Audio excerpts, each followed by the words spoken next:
system.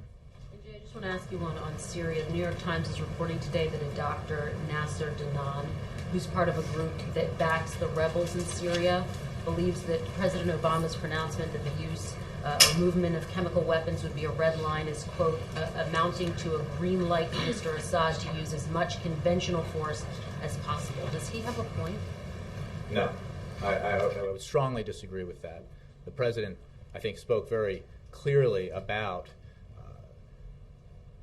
his concern and made clear his warnings to the Assad regime about any proliferation of or use of chemical weapons by the regime.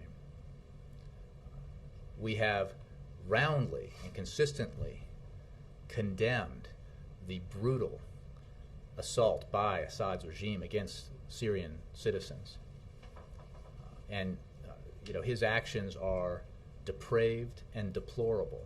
And when he says, as he did, I believe, yesterday, in a propagandistic interview, that things are getting better in Syria, it shows how delusional he has become. Only if better means more Syrian people, innocent Syrian people, are dying at the hands of his soldiers. Only better if it means that his thugs are moving through the streets of various cities and rounding people up. We could not condemn in stronger terms the actions of the Assad regime in its use of force of all kinds against its own people. But the condemnation hasn't stopped the violence, and you point to the interview yesterday.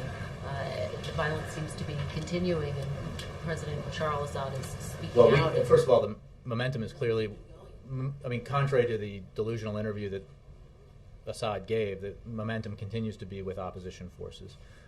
The fact is that the United States, together with our partners, have taken action to isolate Assad and to deprive him of the resources he needs to continue to finance his brutal assault against his own people.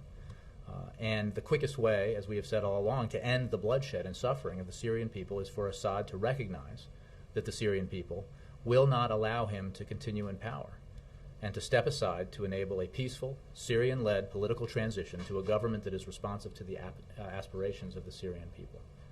We will continue to work with all our partners in this effort, and we have provided substantial humanitarian aid as well to the Syrian people, as well as non-lethal assistance to the Syrian opposition as part of our efforts in Syria.